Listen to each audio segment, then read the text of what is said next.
Emery King presents World-Class Detroiters.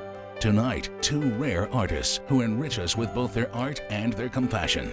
Pablo Davis, at age 16, helped Diego Rivera paint the great Detroit industry murals.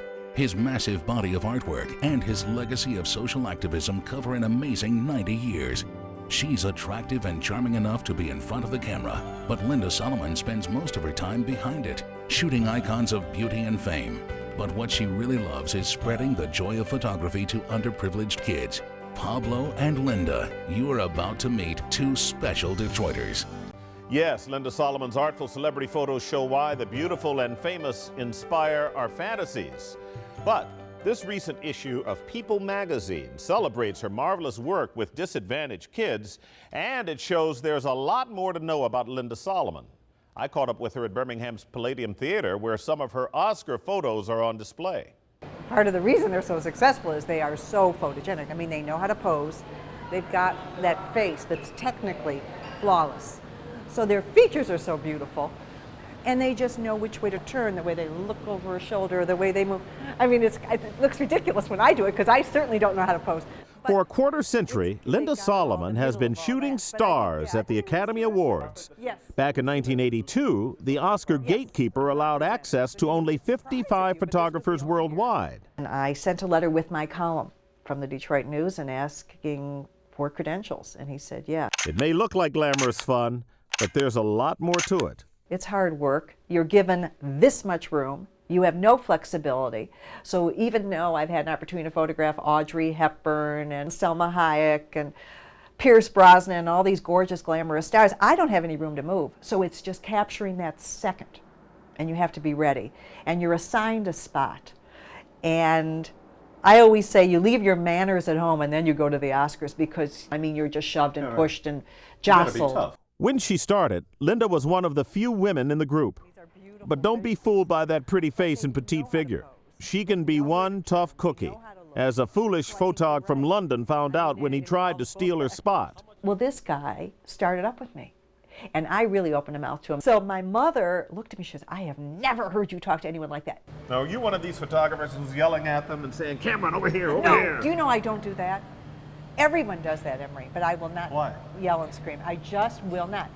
I'm about the only one that doesn't do that. You don't want those posed pictures. You want... Well, I just think it's so tacky when they're all screaming the names.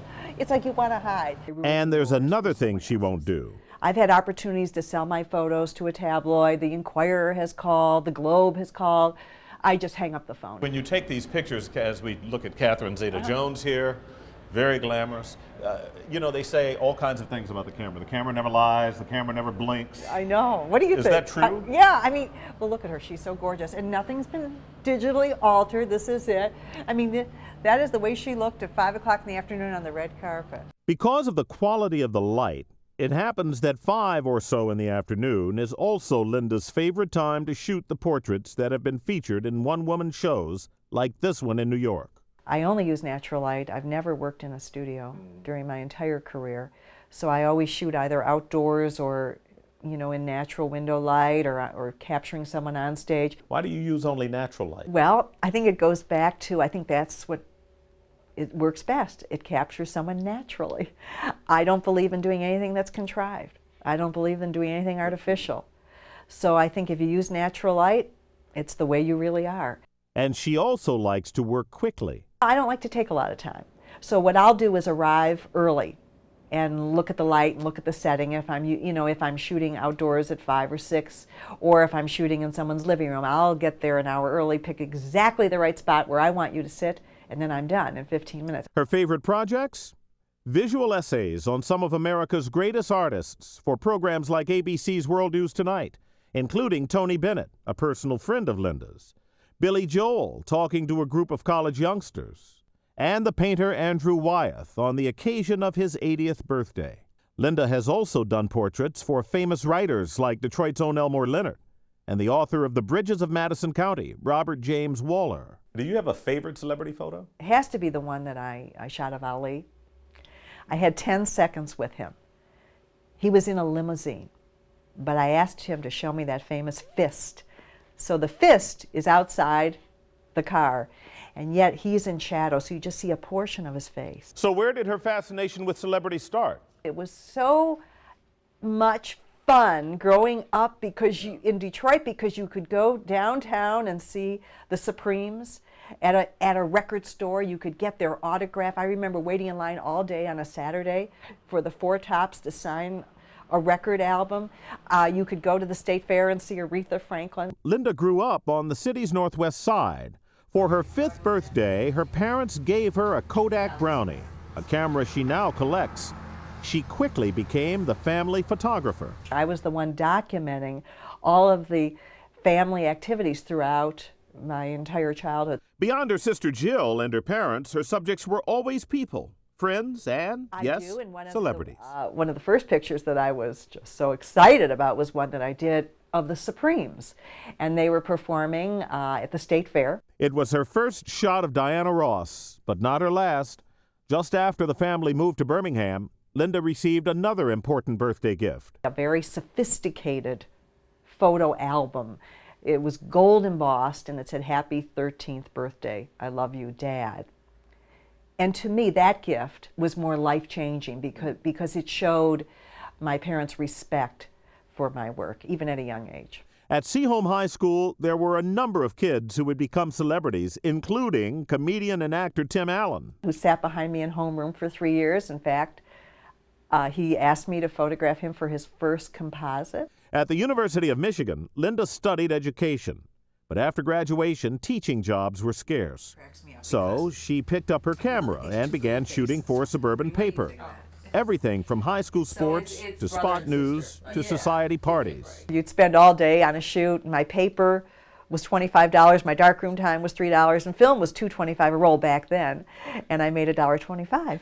But you know, you had to do that in order to build in your career. And build she did. At the same time, her sister Jill Rappaport forged her own career as an entertainment reporter. The sisters had never worked together before joining forces on a book that hit the bestseller list called People We Know, Horses They Love. Jill, who's been with the Today Show for nearly 15 years, did the writing, and Linda the pictures. We spent 2 years working on the book and had a ball. It was great. I mean, to be able to travel with Jill, who's so much fun, and it was a dream come true. I loved it. The book gave her the chance to take the kind of photos she loves. My goal is to reveal the heart of the person. I also want to make someone look good. I'm a very sensitive person, so I understand light, and I know what isn't flattering. But again, it's capturing the essence. It's capturing the soul. Her favorite is right there on the cover. I knew the minute I had that cover. He was leaning, and he was smiling, and he was on his horse, and you could see the backdrop of Sundance, Utah, where he lives. You know, because of his dedication to the environment, I wanted to show the environment in that photo. And he later called me and left me a voicemail that I have continued to press save every 30 days when it comes up for renewal. And because he said, "I love the way you threaded the environment in the photograph. Thank you very much." And it was a beautiful message to have from Robert Redford. A collection of antique cameras adorns Linda's office suite in Birmingham, where she develops the projects that frequently take her all over the country. The kids are going to be in USA Today tomorrow with their greeting cards. At home, she's apt to hang out with pals like fellow photographer Marcia Nodell, one of a multitude of adults and children to whom she's introduced the joys of photography. Always take a camera with me, because you never know when you're going to see something that you're going to want to remember forever. Her favorite students are underprivileged kids, and she's visited hundreds of classrooms and started programs that have put cameras in the eager hands of over 1 million youngsters. Anxious to get kids often mired in sadness to open up, she's apt to bring along her dog, Chance. So who wants to take a picture of little Chancey? I've worked with kids that have changed me. I mean, right now I'm doing a project with children that live in the Salvation Army. I mean, these are kids, Emery, that have so little, and I ask them to capture what they wish for in life. GM is underwriting the program at shelters in Orlando and Raleigh, North Carolina, and it's caught the attention of USA Today, People Magazine, and CBS News. Seeing kids that have the most beautiful heart, They're wishing for everybody else. Their wishes are so unselfish. When you look at their lists that I asked them to write, I wish to help the homeless, quote unquote. I wish for my sister to go to college. I wish for my mother to be happy. One little girl, it was so hard to see this. I mean, she said, I wish for no more tears from my mother's eyes. That's all. That's her holiday wish. And she captured that wish. And those wishes are on these beautiful holiday cards. 100% of the proceeds from these cards will go back to the shelters where these children live. When we come back, I'll have a final word on both Linda and Pablo. Linda Solomon credits more than a little of her career success to her long-sustaining marriage to her husband Barry, an attorney. So, what's ahead in that career? 2 new books loaded with her beautiful photos are in the works, and certainly more projects that bring photography to needy youngsters. And by the way, if you're interested in more information on those great holiday cards, just visit these websites.